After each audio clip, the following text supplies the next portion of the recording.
working, and I was like, why isn't this charging? And I looked at the cord, and the puppy that we were fostering chewed it. Are you still fostering a Wow. puppy? So I just got a new one. Well, she just got adopted yesterday, but she did it before she left. Well, that's how they make all their money, right? Is on Yeah. cords. Hold on. All right. So,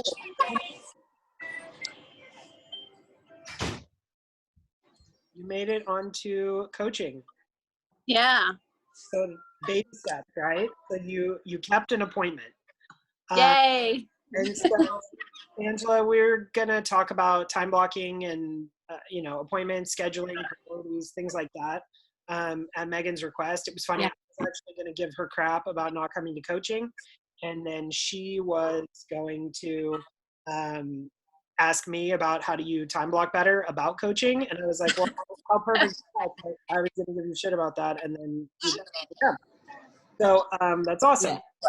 So the first thing really helpful in this is if you don't have it, get a copy of The One Thing or get it on an audiobook, but it's a better book to have an actual copy of because there's a bunch of charts and visuals in it. But The One Thing is a great place to start when it comes to prioritization and time blocking.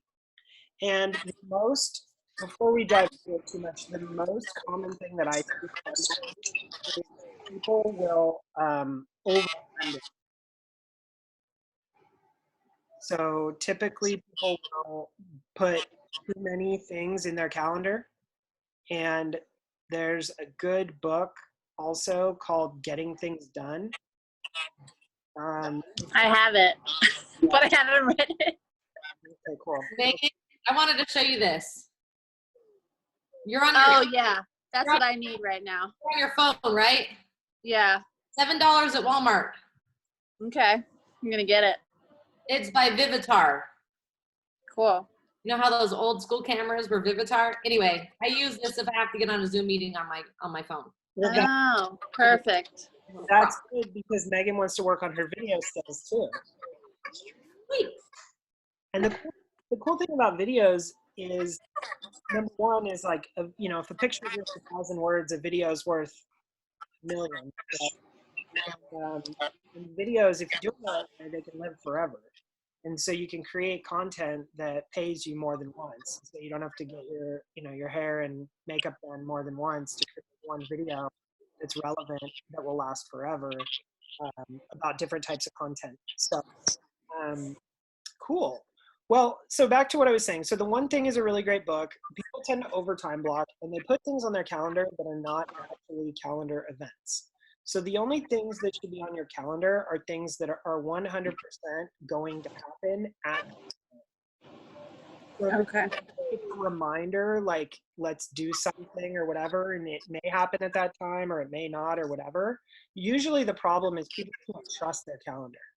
So if you can develop a system where you fully trust your calendar, then Sorry. if you swipe right, it should have you go to the gallery view anyway. No, I see you. Yeah. I see everybody now. Okay. So anyway, so if you fully trust your calendar, then all you have to do every day is get up and look at your calendar and you'll know exactly what's going on. The problem is a lot of people put a bunch of random stuff on their calendar and then they don't trust it and then they don't follow it. And if you don't follow your calendar regularly, then you're never going to build the habit of time blocking and what that looks like. So what I would start with is just put the most important things on your calendar. So anything that's really important. So when we're identifying our one thing, right, we take a list. The first thing you want to do is take a list of everything you could possibly do.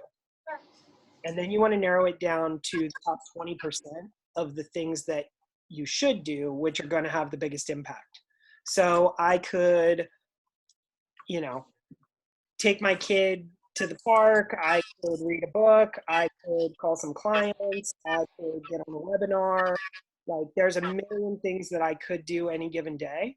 And I want to be cognizant of what those things are. And I want to write it down because there's potential that someday I get to them.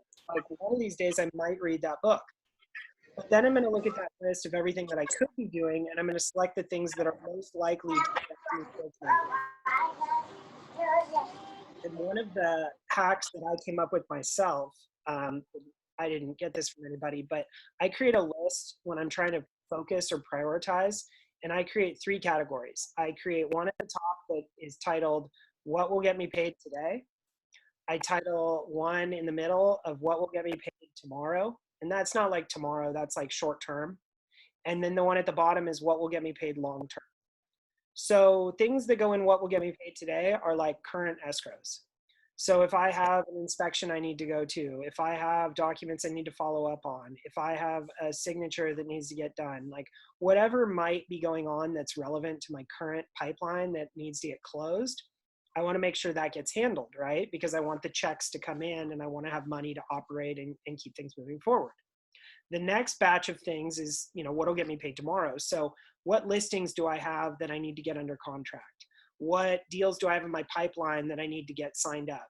Who can I schedule an appointment with? Who do I need to follow up with or check in on, right? Those are all kind of get me paid tomorrow. And then what will get me paid long term are things that I want to do that are really important, but they're more like bigger projects, like building out my EXP organization, building out Generosity Global, throwing Messy Middle and having a Messy Middle event or a retreat, right? Like all of those things are really important to me, and I want to make sure I work on them, and they're really important to my long-term plan, but none of those things are going to result in any money in my pocket right now. And so what I try and do is put 2 or 3 things up to maybe about 5 in each of those 3 categories. So then on any given day, I have between 10 and 15 items that I'll be working on. And you would think that you would just go from the top to the bottom of like, I'll work on the today stuff now, and then I'll get to the other stuff last. And like, yeah, that's sometimes true, but sometimes you have to do the thing that's in the long term because you have an appointment at 8 o'clock in the morning to meet with somebody who's working on that project. And it's, even though it's long term, you still have to put it at the front part of your day. So the next secret to all of this is you take your long list of anything you could do, then you chunk it down into those categories, you chunk it down however you're going to chunk it down on. And then you look at those lists, because everything on that sheet is in some way important. And then when you look at that, you decide what is the way to like unlock this lock. So like imagine if you had the thing they use in the one thing is dominoes. But the way I like to think of it is like a lock or just like what's the logical progression. So if I'm going to, my friend Steven uses the analogy of if I'm going to get my driver's license. So if I'm going to get my driver's license, the first thing I'm going to need to know is where do I apply for the test? And then when I figure that out, I'm going to need to know like what do I have to take a class ahead of time? I'm going to need a car. Like there's all these specifics, right? And it wouldn't make any sense to show up to get my driver's license and wait in line at the DMV if I never filled out the paperwork or I didn't have the money to fill out the application or whatever it is, right? So you have to put the first things first. And that's kind of what they mean. And what I think is misleading is I don't love the title of the one thing, because what the one thing will have you kind of believe, if you just look at the title, is that there's just one thing you should be doing every day that's going to get you to your goal. And a lot of people would just boil it down and say like, well, if you just lead generate every day, then you'll be successful. And like, the truth is it's not about lead generating every day. It's about, yes, it's about lead generating every day, but it's about doing the logical progression of things. So do the first thing first. So what I think is the one thing should really be called the next thing. So at any given time, you have to determine what is the next most important thing that is going to open up or make the next thing that you do easier. So in the one thing they talk about, what is the one thing I can do that will make everything else easier or unnecessary? And some of that ultimately comes down to delegation. So what you'll find is when you look at your list of everything you could be doing, you're eventually going to have items that you're never going to get to. Because even though they come on your list every single day, you never do them. And that's when you realize that in order to get those things done, you're going to have to delegate them out. So you're either going to have to block special time for them, either on the weekend or outside of when you would normally do business or whatever, or you're going to have to hire them out. So like one of the things that I will never ever do is mow my lawn, right? I'm never ever ever going to buy a lawnmower and mow my grass. If it was up to me to mow my grass, it would grow 4 feet high. I would never mow it, right? So I have to make sure that I have somebody come over and mow my grass. Same thing goes for a lot of administrative tasks. Like there's a lot of administrative stuff that I just won't do because I've gotten now to a point where I haven't done it. I'm not going to take that job back on. And so I need to get an admin to sit down and go through, right? Like I have a bookkeeping company, but I haven't sent them my credit card statements in 5 months. So I could either time block an hour to dig out my credit card statements right now, or I could just be like, yeah, you know what? That's not going to get done until I hire an admin. And then on their list, at the top of their list is going to be, go do this. And so what you can do, and what I tell a lot of people ahead of time, is make a list of stuff that your future admin will do. So if you're going to scale, like a lot of people are like, well, I need help, but I don't know where to start, or I'm going to hire an admin and I'm worried that I won't have enough work for them, or blah, blah, blah.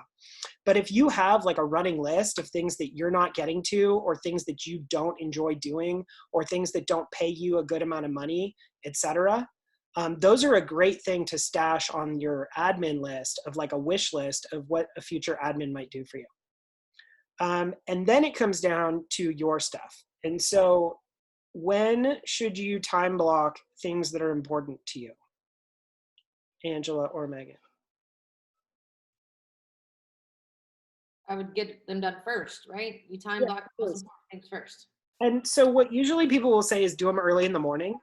And that doesn't work for everybody. Some people like to work late at night. Like Megan, you may be more effective after the kids are asleep or whatever that, right? So you may view your own time differently. Generally, what I say is get the most important things in your day early, because then your day won't get in the way. So if you read 4 Disciplines of Execution is another good book. It's by Stephen Covey. 4 Disciplines of Execution talks about this thing called the whirlwind. And the whirlwind is life, and life is always trying to pull you off of whatever project you're trying to do. So I heard somebody say today that time blocking is an appointment with yourself. And I thought that was really, really solid advice. So when you make a time block, it's just to go meet a So if you had, it's okay. You're screaming, kids. If you made a time block to go meet a seller for a listing appointment, you would never just not show up to that. Right? You would go. And so if you make a time block with yourself to lead generate for 2 hours and reach out to your sphere and have 10 conversations in the morning, about real estate and check in on people and whatever that looks like, very frequently you would allow that time block to be interrupted, most likely, by something that is not really critical.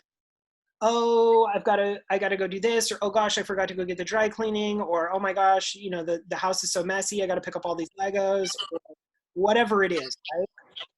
Or you may choose to do a different activity. You may wake up in the morning and say, oh, like Angela and I have talked a lot about Angela may wake up like, he's got a time block for 2 hours to get on Facebook and be really purposeful, and not just get on Facebook and screw around, but get on Facebook and have 20 connections and take those connections from conversation to private message to let's chat on the phone.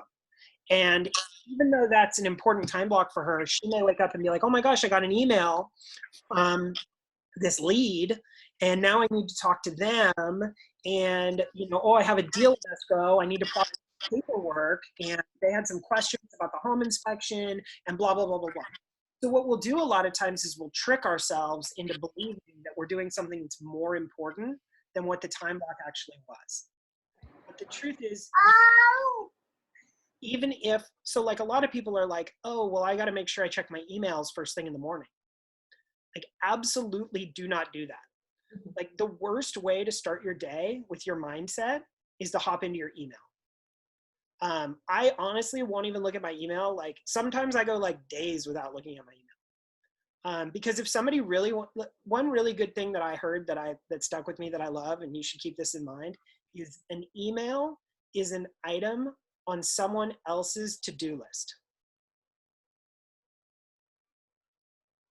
That email is not your to-do list. That email is not your priority. That is their priority. And they want you to respond to their email so they can check it off their list. So if you spend all day replying to emails, you're just helping other people accomplish their goals and you're not actually doing your own. So when you want to be really productive, you want to be really selfish with time blocking. And you want to steal whatever that time is that you can protect. You know, for me, it can be time before 8 a.m. It could be a day when my wife's at work and the kids are at her parents and I've got all day at the house. And I literally won't book anything else because I know that that time is sacred and I can literally just be in there. It's the same way that I time block this training, right? So I have it every day, every Wednesday at 3 o'clock because that's a time that I can protect. And I can say, come hell or high water, I can be here for this and I will never miss it. And that's one of those things is like when I commit to something, like when you say you're going to do something, you do it. And so part of it's a mindset of like, these things are really important to me. And so if I say I'm going to do it, I'm going to do it. And that means if I'm going to be on a training and I'm going to sit here and, you know, and have a coaching session at 3 o'clock on Wednesdays, then I'm going to do that. But have you guys ever joined a gym and hired a personal trainer? When you have a personal trainer, do you ever miss going to the gym? Are you ever like, oops, I forgot to go to the gym that day? Like, no, because your trainer is going to charge you $50 or $100 or whatever the heck you pay, right? Whether you show up or not. And so because you have some skin in the game and because you have somebody else meeting you there, or have you ever had like a workout partner who like meets you at the gym at like 6 a.m. or whatever? No, I have. So Meyer was actually my workout partner at one point. And I got to tell you, we would go to kickboxing classes together at 6 o'clock in the morning. And the day that like 1 or 2 times it happened where I showed up and he wasn't there, or he showed up and I wasn't there. And you've never seen somebody so pissed off as your friend who you're supposed to meet at the gym at 6 a.m. for kickboxing when you get the text at 5:59 that's like, hey, I'm not going to make it. And so that's where things like accountability partners and coaches and trainers and all that other stuff, they really help you out. So if you want to do something like every single morning and you want to lead generate or you have a problem with that, find somebody else that has that same goal and check in with them right before you do it. So one of my buddies, Morgan Peterson, he and I had the same coach and he was my script partner / accountability partner. And so every morning before I would lead generate, I would get on the phone with Morgan and I'd call him or he'd call me and I'd be like, hey, Morgan, how's it going? All right, cool. Let's get into it.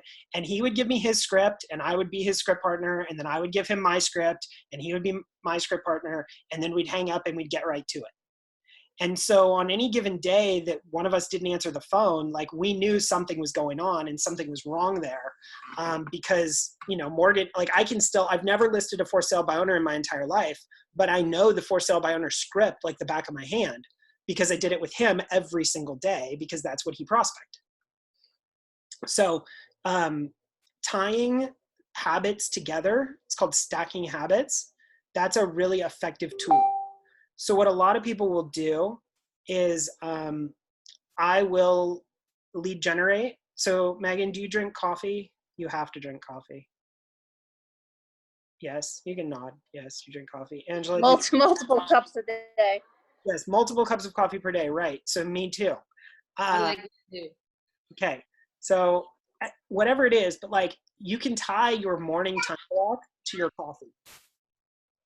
So when I get my morning coffee, I will sit down and make 20 contacts. So it's a trigger. So coffee is a habit you've already developed, right? And your lead generation in the morning or whenever it is, right? It is not a habit that you've developed yet. And so if you stack the habit that you want to develop on top of the habit that you already have, it'll happen. So like Chris Heller used to be the CEO of Keller Williams. So Chris Heller made like a very small decision tree in his life. So he knew every single morning, first thing he was going to do when he rolled out of bed was he was going to exercise. And in order to keep his life simple, he only had two decisions. He was going to bike or he was going to run. And that's just how he treated every single day. And so in the morning, before he would go to bed, he would lay out the pair of shoes that he was going to use the next morning.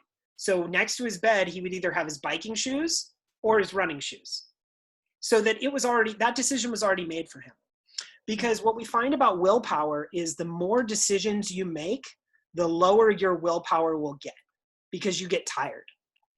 And so that element of fatigue, that's why they tell you to do the most important things in the morning, because the more tired you get, the more likely you are to make a poor decision.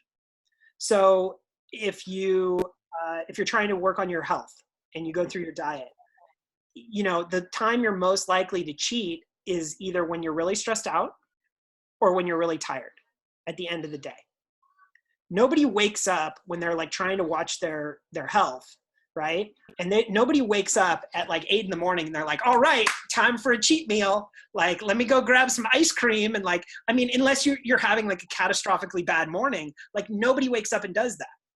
It's always at like the end of the day and it's been a real tough day and you're super exhausted and you're tired and you're like, you know what? I need something in my life. I need chocolate ice cream in my belly. And so you can kind of think of like your business that same way, right? Like you're not going to cheat on your goals in the morning. If you get those things out of the way, it's like eating the frog, right? It's like if you do the thing that you most don't want to do first, then everything else is naturally going to feel easier. And the other benefit of that is that if things go sideways, if like Angela, like you're on your way to meet somebody for lunch and you get a flat tire or whatever, and you have to go to the shop and, Fletcher Jones has to deal with it and they don't have a loaner car. And like, this takes up your whole afternoon, right? Like all of a sudden you had all these grand plans and now everything's shot. Well, the good news is if you spent the first 3 hours of your day lead generating, then none of that will really matter. Like, yeah, you'll have missed lunch with your friend and yes, you'll have blown your afternoon and all that other stuff, but at least you'll have a win for the day because you got those things in the time you could control out of the way. And so if you were going to flip your time block around and you were going to say, I'm more productive at night, I'm a night owl, I like to get things done in the evenings, whatever, I would actually look at the end of my day as the start of my day. So I would say my schedule is 6 p.m. to noon. And I just happen to take a really long nap in between. So I know that I'm going to put the most important things at that 6 p.m. or 7 p.m. slot, and I'm going to make sure they get done before I go to bed. That way, when I wake up in the morning, anything that happens between then and noon will be gravy, or it'll be something extra that I did, or it'll be an appointment that I'm unlikely to miss. So most people put their appointments, right? They'll time block 2 or 3 appointment slots. And so one of the other tricks to time blocking is to pick. So there are 5 things that we get paid for in real estate. Do you guys know what the 5 things we get paid for are? Yes, but you can remind us. Cool, I'll remind you. So number 1 is you get paid to practice and role play. Are either of you football fans? Megan, you're an athlete. You're both athletes. You guys football fans? Football, yeah. How long is a football game? Time-wise, not on TV. 4 hours. No, in minutes, on the clock. Oh, They minutes. 15-minute quarters. Yeah, it's an hour. Football game's an hour. How many hours a week do you think they? 40. Yeah, like 40. A lot. They practice for 40 hours, they play for 1. So think of your life, think of your business like a football game. That's when you're on a team. That's when you're in front of a client. You never show up to play the game without having practice. So practice and role play, looking up comps, researching the market, previewing properties, all of those things are going to be put into what you would think of as the practice category of your business. Next, we get paid to lead generate, right? Every business, Gary Keller's very clear in Millionaire Real Estate Agent, and he's 100% right. Every business has two jobs. One is lead generation, and the other one is whatever you actually do. You get to be a doctor and a lead generator. You get to be an attorney and a lead generator. You get to be a contractor and a lead generator. Everyone has to be a lead generator in some form or fashion. And you can either pay for it through marketing or you can earn it through prospecting. And you know, we believe that prospecting is more valuable because it gives you direct feedback. When you market, you don't get the conversations. You don't get the actual direct response and the direct feedback to figure out what's going on in the moment. So that's why prospecting is better, because prospecting is a two-way street. So practice, role play a lot, lead generate a lot. The next thing that people often mess up here is lead follow-up. So if you track your numbers, if you tell me, like, Megan, if I was going to diagnose your business and I was going to look at everything you've done over the last 6 months, if you had every single thing tracked and time blocked and written down, I would be able to diagnose exactly what's wrong. I would be able to tell you exactly where you're going wrong. And because I don't have all the facts, what I would tell you right now is you probably have a lead generation problem. You probably haven't put enough effort into having enough conversations in order to generate enough leads. But what you'll find is if you told me, if you were like, no, John, I don't have a lead generation problem. Man, I practice an hour every morning. I work on my scripts, and then I door knock 4 hours a day. I talk to 25, 30, 40 people a day. So I know I don't have a lead generation problem, but I'm still not getting deals. Well, then my next diagnosis would be you have a lead follow-up problem. And so a lot of times lead generation and lead follow-up look exactly the same. So sometimes when they say lead generate for 2 hours in the morning, that looks like calling your entire database. And you do that for 1 week straight. And you call every single person in your database and you see how they're doing in their life and all that other stuff, right? But if you call everyone in your database and then you don't do any follow-up, nothing's ever going to come from that. If you talk to Joey and Joey needs a new gardener and you're like, yeah, absolutely, man, I'll help you with a new gardener. And then you never call the gardener and connect him with Joey, Joey's not ever going to refer you any business, and neither is the gardener. But if you call your whole database and you're like, hey, Joey, what do you need? Hey, man, I need a gardener. I've got a great gardener. And then you call Samantha and you're like, hey, Samantha, I was just on the phone with Joey and he needed a gardener. Is there any chance you need a gardener? And she's like, no, I don't need a gardener, but I would really need a babysitter, man. I haven't had a date night in months. And you're like, that's awesome. And then you call Steve and you're like, hey, Steve, Samantha needed a babysitter and, Jimmy needed a gardener, whatever. What do you need? And she's like, I need a gardener too. Well, now you've called like 20 people. And 3 people need gardeners, 2 people are like, they need babysitters. And the rest of the people are like, oh no, it's fine, Megan, I'll refer you everybody, but I don't need anything right now. Thanks so much for checking on me. And then you call up your gardener friend or a new gardener out of the phone book. You're like, hey, are you still accepting new clients? Yeah, I am. Awesome. I'd love to help you build your business. I've set appointments for you for 5 o'clock, 5:30, and 6 o'clock. Here are the 3 people that you need to call. They all need gardening service. Well, now, Julio or whoever is like, hey, thank you so much. Like you're now the most amazing person ever. You just got me 3 new clients. How can I return the favor? Oh. And you can call, Nikki, the babysitter, and get her 2 new clients too. And so you're helping other people build their businesses. You're helping plug the holes of the people in your business. You're calling everybody back and you're like, yeah, hey, Julio's going to call you at 5. He's going to call you at 5:30. He's going to call you at 6. Let me know how he did. I hear he's the best. He cuts my own lawn, whatever it is, right? And so by doing that, do you see how you're filling multiple buckets at the same time? Yeah. And so that a lot of times is what lead follow-up looks like. It also looks like, Angela, you get a lot of these, right? You've talked to 1 million people and lead follow-up sometimes is like, hey, I kind of want to buy like a warehouse. I want to lease a warehouse to grow cannabis in. And I want to, do you know anybody who can help me rent a property in Nevada? Or, there's all these random leads that come out of lead generation.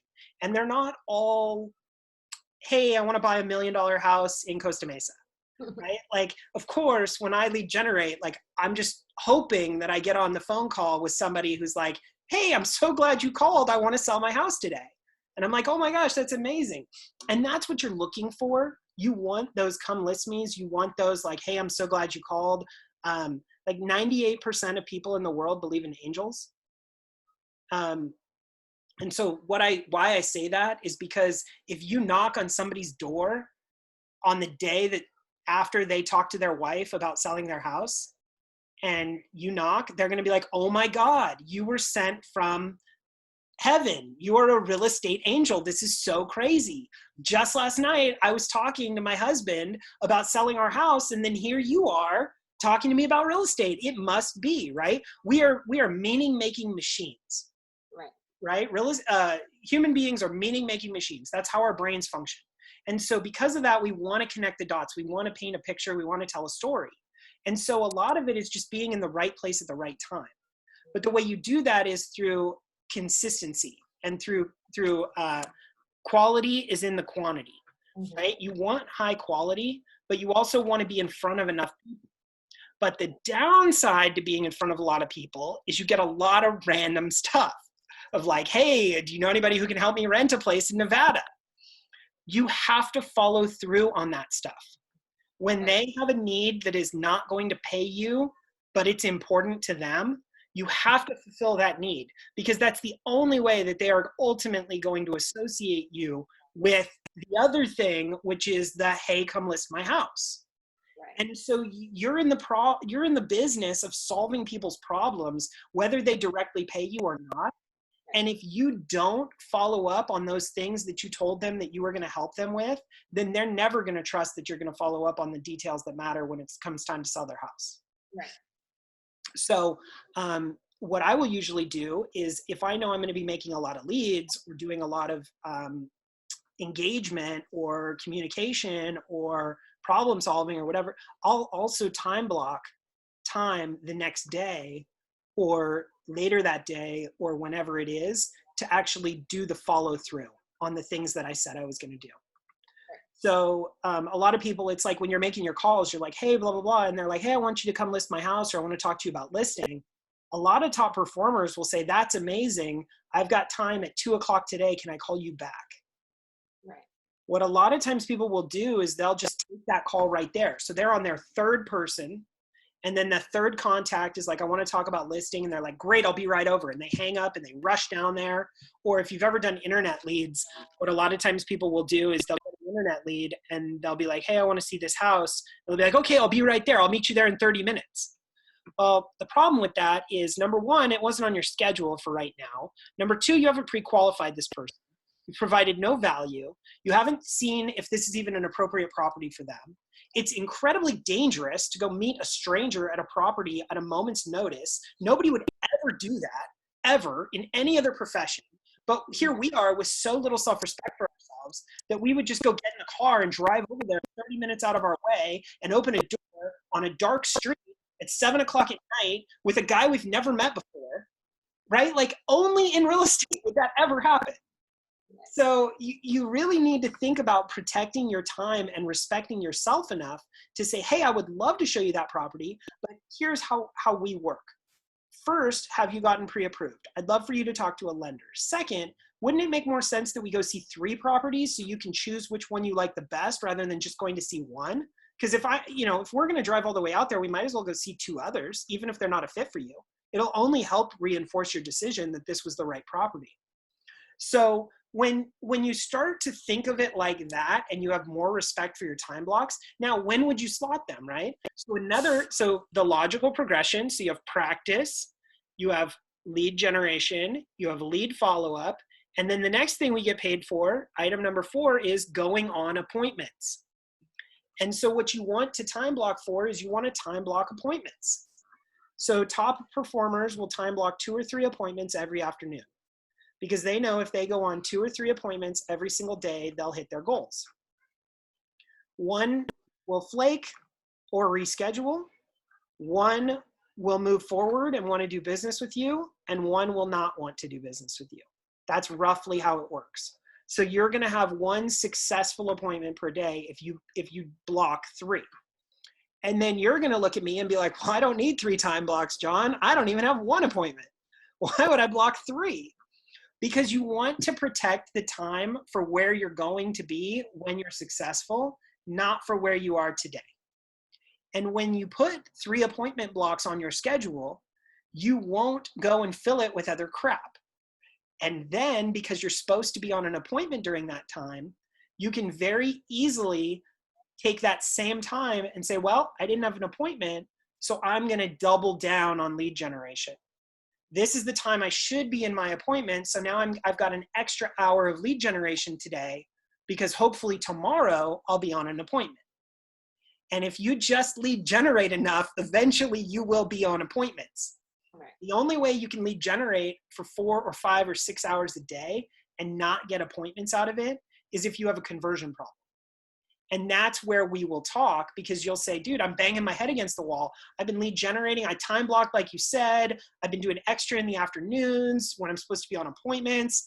I just can't get anybody to meet with me. Okay, let's role play. What does that sound like? What are you saying to people on the phone? Why are they not agreeing to meet with you? And then where does that take you? Right back to practice. So if you're not practicing, then you can lead generate all day long and you're not going to convert anyone because you don't know your scripts. You don't know your objection handlers. When somebody says, oh, we're going to list with a friend, you're like, oh, that's great. I hope they enjoy their commission check. I'm sorry to bother you. Hang up, right? Or the thing that I find most common, the thing that actually happens more than anything in conversion, is people will lead generate, but they're so used to getting rejected that they cannot convert when somebody says yes. So they knock and knock and knock and everybody's like, no, no, no, no, no. And then they get to the door and they knock and somebody opens the door and they're like, oh yeah, we do want a list. And they're like, and they just like bail and they freak out. They're like, I'll call you later. Here's my card. And like, they don't convert because they haven't conditioned their mindset to be ready for the yes.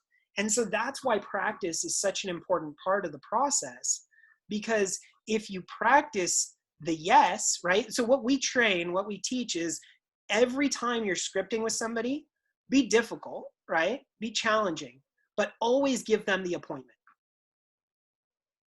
Angela, you want to role play real quick with me? Sure. All right. So ring, ring. Hey, Angela, how's it going? Sorry, my phone was beeping. Hello.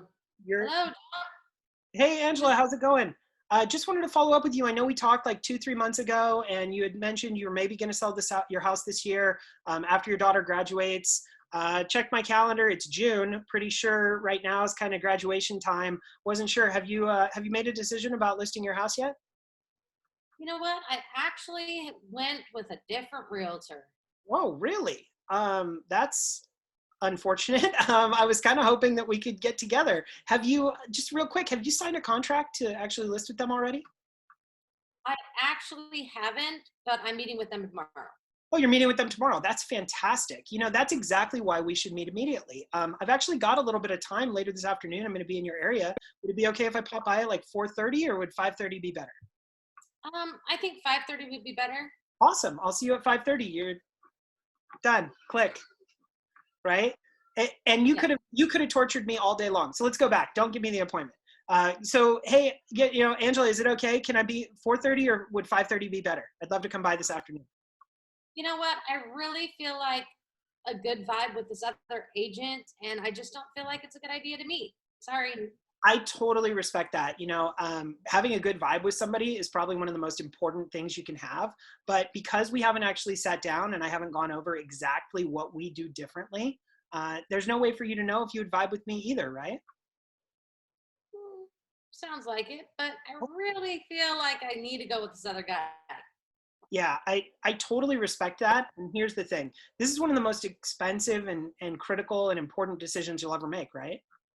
Yes. So don't you owe it to yourself to just take 20 extra minutes to hear what I do differently? Am I supposed to give the appointment yet?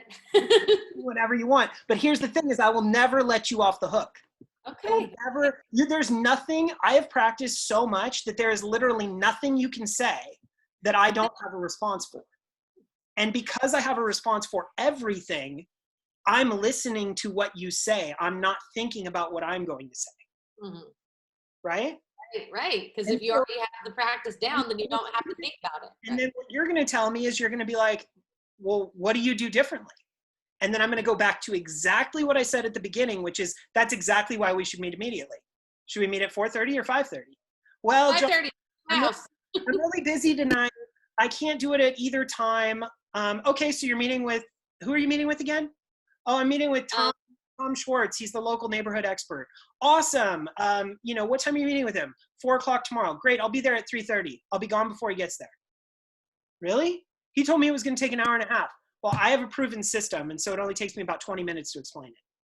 Right? Whatever it is, I'm going to drive on that, and I'm going to make sure. And then if she won't meet with, eventually you can tell me no, you can hang up on me, but you're essentially going to have to hang up on me to get me to take your no. Because we're right there, right? We're right on the razor's edge. And so if I know that I have a time block set for an appointment, if I've practiced, if we've talked, if I've followed up with you, if I've done all the things of my job, then there's only one other thing that we get paid to do, and that's negotiate. And so you negotiate with people who are going to hire you. You negotiate their contract to list their home. You negotiate with buyers to hire you and sign a buyer representation agreement. And then you negotiate on behalf of your buyers and sellers when they're looking to buy a home or when there's a buyer who wants to buy their home. And those are literally the 5 things. And so if you can time block your week to have all of those things in them. So Megan, you'll like this one. Have you ever shown property on a weekend for like a couple hours? Have you driven like far away to show property on a weekend? Yeah. Okay. And so what time did you get home from showing property? It was like 6 o'clock, 7 o'clock. And did they want to write an offer? No. Okay. Well, hopefully they do, right? But here's Right. a lot of times you'll show property on the weekend and you'll have this expectation that they're going to hopefully want to write an offer. And so you're going to show property until 5 or 6 or 7, and then you're going to come home and then you're going to have to write that offer. Right. And then they're like, but this is the one. I love this house. I want to write an offer right now. I'm super motivated. Da, da, da, da, da. And then you're like, oh, honey, you got to take care of the kids. You got to put the kids to bed. I'm not even going to eat dinner. I'm going to have like a power bar for dinner. And this is just going to be this horrible existence because here I am. So anytime it's doing an activity that you would expect a contract or a negotiation is going to come out of it, you need that time block already on the schedule. So that time block should either be immediately following the event. So if I'm going to show property from noon to 2 on a Saturday, then I'm going to time block time from 3 to 4 to write the offer or to go over the properties with my buyer or to do whatever I'm going to do, right? Present an offer, whatever it is. If I'm going to show property on a Wednesday at 5 o'clock, right? And I'm not going to be done till 7 because they're a doctor and they can only see property after work on a Wednesday. Then I'm going to set the expectation ahead of time that we're going to be preparing and discussing the offer the next morning from 9 to 10 a.m. People can generally live with whatever you tell them ahead of time. So if you set the expectation ahead of time, and there is no circumstance, it is very rare that a property is so hot that you have to show it at 5 o'clock at night and that offer has to get in that evening.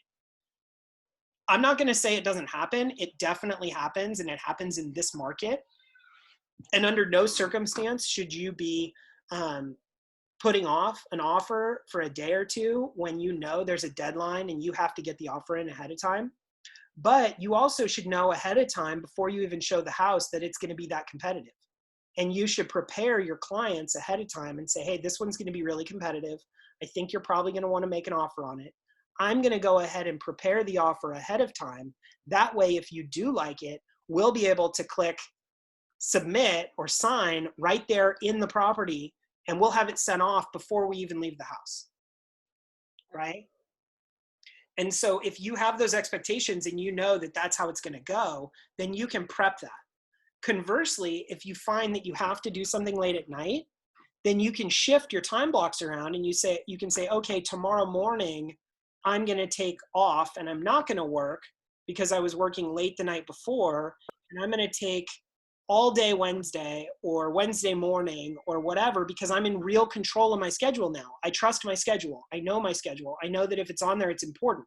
And if I move something that was on my schedule from 2 o'clock on Wednesday to 8 o'clock on Wednesday, then I know I now have that gap. And so I'm going to take that gap and I'm going to use it for a manicure or a pedicure or a trip to Disneyland, or I'm going to take my kids to the park, or whatever I would have otherwise been doing at 8 o'clock at night, I'm going to shift to a different part of my life or a different part of my schedule. And that's that flexibility, right? That's like when you're sitting out on the porch writing a contract or whatever while your kids are playing. Like, that's one version of flexibility. And the other version of flexibility is like, yeah, mommy had to work all Saturday, but guess what? Mommy gets to take you to Disneyland on a Wednesday. And nobody gets to go to Disneyland on a Wednesday. Normally you have to go to Saturday when it's really crowded. I get to take you to the water park, or, I mean, everything's closed because of COVID, but like, assuming everything were open, there's all these benefits to being able to shift your schedule around and say, okay, yeah, I worked on the weekend, but I have availability during the week.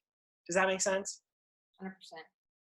100%. And then one of the other tricks, so 2 other things. Number 1, Calendly. So if you haven't set up your life on Calendly, take an hour and figure out how to do that effectively. Because when you can just send somebody a quick link and say, hey, just book a time, and then wait, right? And say, book a time, I'll go ahead and wait. Let me know when you've booked it.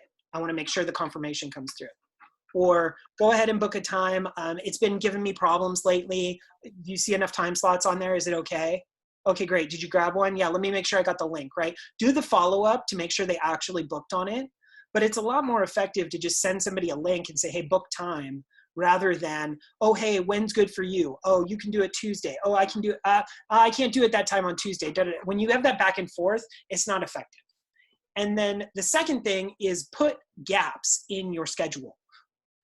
Never time block back to back to back to back to back events, because you have to go to the bathroom. You have to return phone calls. You have to take 5 minutes and have a breath of fresh air. You have to eat lunch. There's things that you need to do. And so anytime that you over time block yourself, if you have back to back to back to back, you'll find yourself naturally resisting that, and you'll break your time blocks, because nobody can remain focused that long. The 2 last things about time blocking. 1, if you are able to time block effectively, the reason time blocking is so powerful is because what is one of the biggest detriments to productivity is a thing called a switch cost. So if I asked you to say the ABCs, Angela, are you unmuted? Yeah, say the ABCs as fast as you can.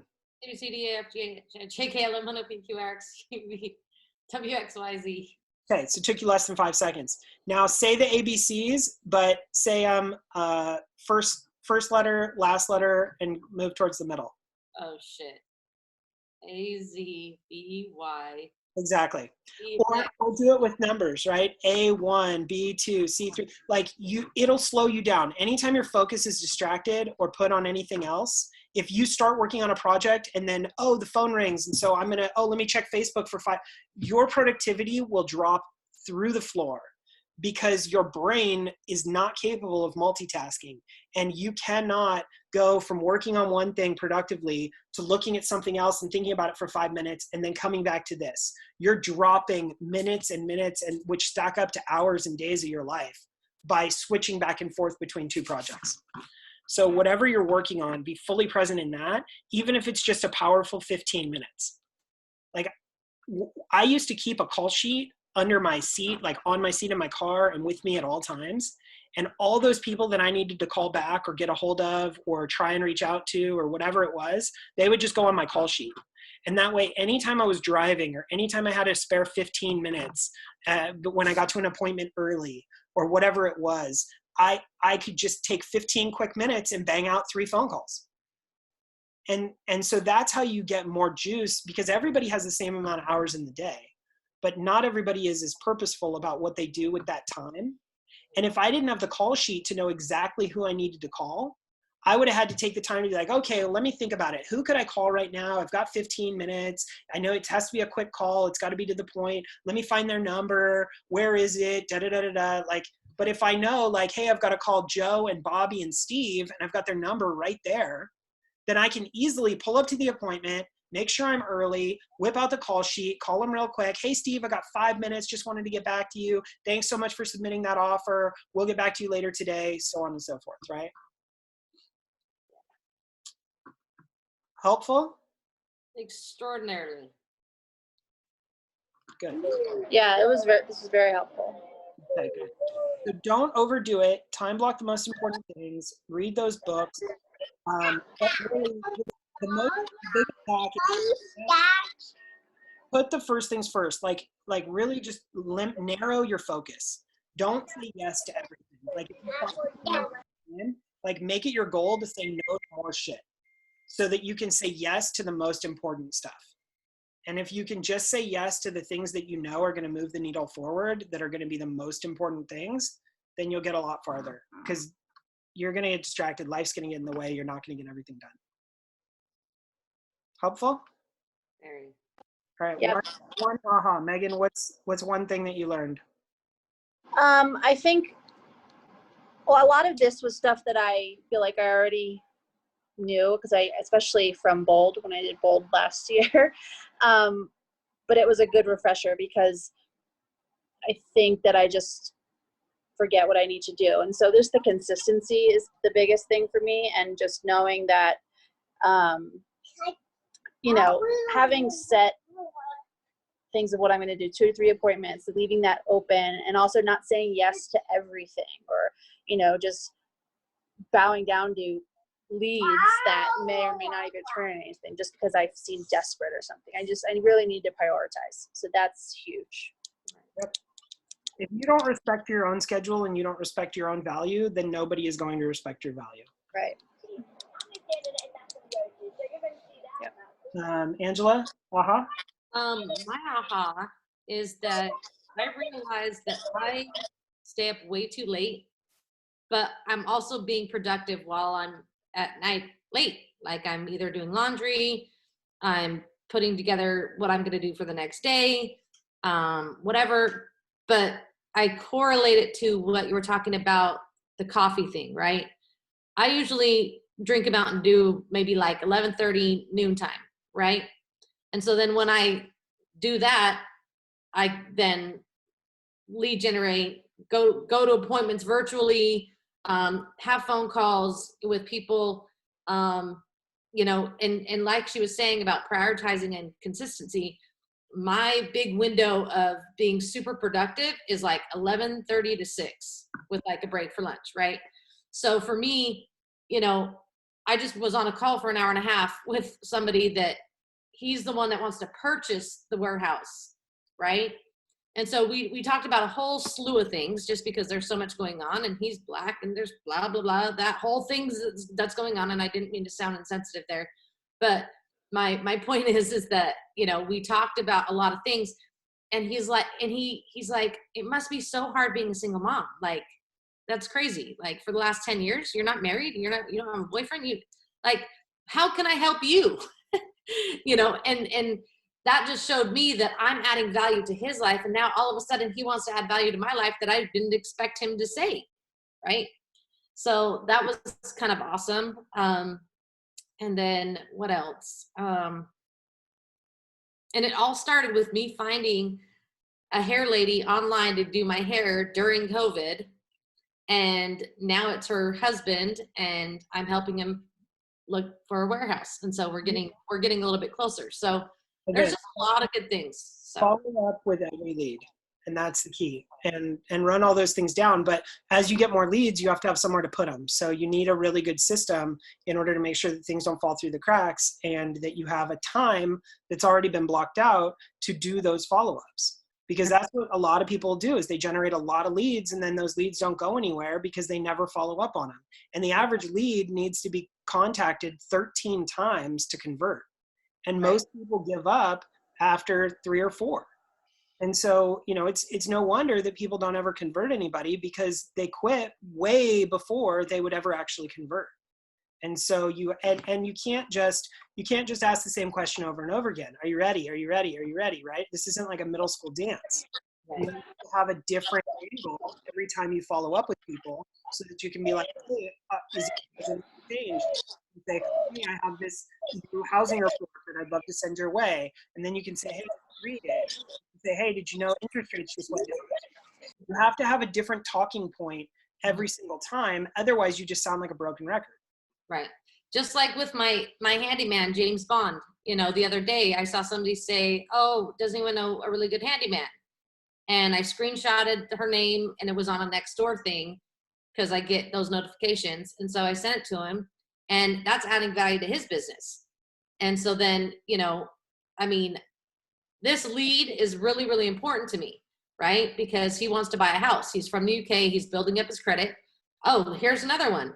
My daughter was playing basketball at IVC. She retore a meniscus because she had already done that before. But anyway, so one of the ladies that's black that is I got really close with, she actually called me yesterday, and we talked about all the stuff that's going on. But then she's like, I'm building up my credit, and my husband and I want to buy a house by October. There you go. Fuck yeah, I'm so excited. But nothing will ever come of that if you don't follow up with her and add value along the way, right? You've got to get her in front of, it sounds like she already talked to a lender and she has credit repair and credit issues. So part of it is going to be you checking in on her. You can be an accountability partner for her and say, hey, how are you doing with the credit repair? Are you paying down your bills? Are you following the things that they told you to do? Whatever. Because what you might find is she's like, yeah, it'll be 6 months. I'm going to buy a house by October, whatever. And you're like, great. You put her in your calendar for October, and then you follow up and you find out that she hasn't done any of the stuff that you guys talked about. Right. And so, you have to be incremental, and you want to take any timeline that anyone ever gives you. This is good for you, Megan. Any timeline anyone ever gives you to follow up with, and cut it in half. So if somebody tells you, oh, I'm going to buy in 3 months, then you're like, great, we should get started now. And they're like, no, I said 3 months. You're like, well, let me tell you, here's the thing. We're not going to want to hang out every single day for every hour of the day, right? So it's going to take you some time. First, we're going to need to start right now. We're going to have a consultation. We're going to go through the whole process. And then you're going to talk to a lender. And then you're going to have credit repair. And that could take 3 months. And so if we don't get started today, then you may not buy for a year. Right. And you have to be able to explain that. And if they say a year, then don't take them at a year and say, oh, it's going to, follow up in 6 months. Because what you may find out is life changed, and all of a sudden they need to do business way sooner than they thought they would.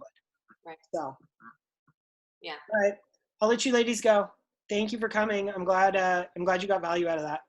Yeah, this was great. I'm gonna try to come every week. Thank you. On your additional list of some things that will never get done. What? like a gardener, like whatever it is, like ultimately you're going to need a stable, because like, I don't care. This isn't an issue right now, but obviously you're going to book appointments. You're going to get busy. You're going to have, you're going to have stuff to do. And so you're going to need a great nanny. Yeah. And maybe they watch the kids in the other room while you do a buyer consultation. Yeah. But, when you get to that point, when you have multiple appointments, you have to solve for those problems. So start thinking about those things ahead of time. They're really good problems to have, but you and I both know, like, finding a babysitter last minute that you trust with your kids during coronavirus, that's the hardest thing. Yeah. Megan, Where do I live? Did you say? Yeah. I'm in Colorado Springs. Oh, cool.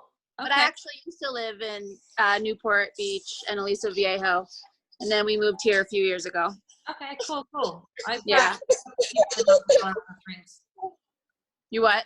I actually know some people that I think. Oh my gosh, I'm so sorry. No, it's okay. It's okay.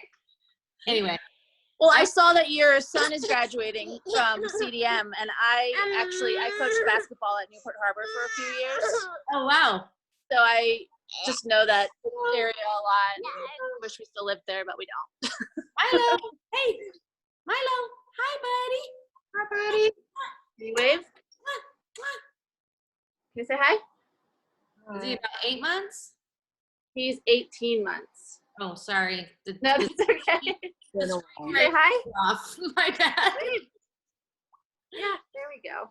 There we go. Hi, buddy. Mm. So freaking cute. I was gonna say I have 2 daughters that babysit, so that's why I want to know Oh. what's good. Yeah, I wish.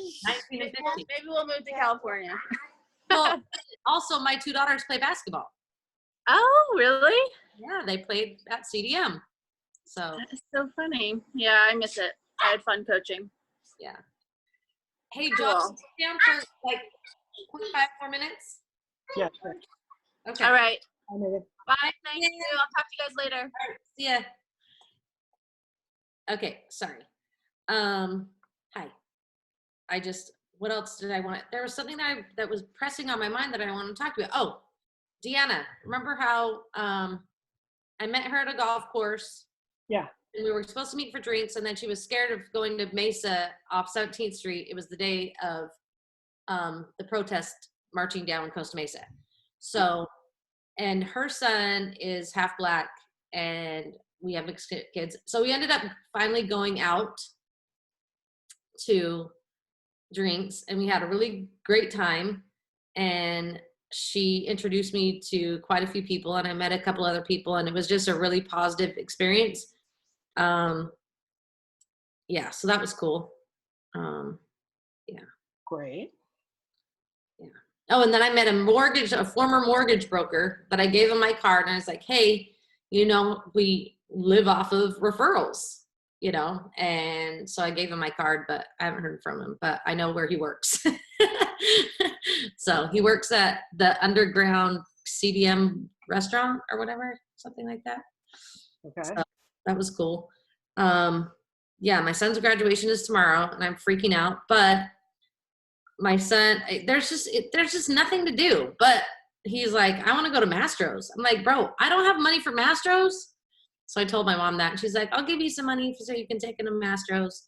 So our reservation isn't until 9:30 at night at Mastro's. That's when you can get a reservation at Mastro's, but careful. They just, everybody got coronavirus at Javier's. No way. Yeah, they shut down Javier's because 10 of the staff tested positive for coronavirus. Oh shit. Okay. Also, Well, that was also part of the reason I was second guessing our happy hour too. I was like, shit, man, I don't know if I want to go anywhere. so sorry, I'm saying this respectfully. Who in my family? Mother's wife's dad's brother, So her uncle. her uncle. Yeah, it's his dad's last brother, but or last sibling, but more than anything, like Indian culture is like really has this whole like mourning thing about when somebody dies, it's like 13 days, eat vegetarian, no alcohol. Like the family comes over to the house. It's kind of like Jewish culture. Yeah. But yeah, it's just there goes June. Right. So, and I was also going to say, you know how I bought shampoo from the girl that was my daughter's friend's mom? She just sent me $72 for balloons and a $50 gift card for Josh. Aw, see? I'm telling you, man, it doesn't take much. When you support somebody's bullshit side hustle, man, I'm telling you, that is like the quickest way to their heart. If somebody has a charity they care about, or a side hustle, or a kid, or a pet, or whatever, like go straight to those items, and like you will close all day long, because those are the things that really matter to people. Well, and I feel like this is my kind of new mantra, right? And I think I kind of told you my plan of how I would like to go into communities of those of color and get the Black mortgage broker, get the Black appraiser, get the Black inspector, and do that or whatever. And somebody was telling me, did I already tell you this already? Or not really? This is kind of my purpose on my path of purpose, right? And I feel like things are falling into my lap that otherwise wouldn't have, because I'm connecting with people, and I'm connecting people. The guy that wants to buy the warehouse, I connected with the guy in San Diego. They actually met today. So it's like I'm connecting the dots and finding solutions for people's problems. And it's like this amazing thing. Oh, by the way, I'm supposed to be speaking at this thing. I'll send it to you right now. I didn't tell you this, but anyway. Oh yeah. Hold on one second. So one of my daughter's friends reached out to me on Instagram, and I just texted it to you. And it's Saturday at 2:00, and it says peaceful sit-in with Black speakers. I'm not Black, John. I'm so freaking nervous. Are you kidding me? So anyway, Why are you nervous? are you kidding? Like, what am I gonna say? Like, I just want it to come from my heart, and I know that it will. It's just I'm just nervous because I don't know what to say. And I texted him, and I was like, hey, can you talk? Because I'd like to kind of get a specific topic that you'd like me to talk about, whether it be white privilege, whether it be, you know, the lynchings in the trees recently, you know, shit like that. I don't know. But anyway, so I honestly can't tell you how much this has transformed my life, like moving to EXP and moving and aligning myself with people that are in alignment with my values and what I see and how I see it, with you and Jeff especially. It's just like, it's mind blowing. And so and I can't believe we got it. The offer's in. Yeah. Did you get a response? I didn't get a response.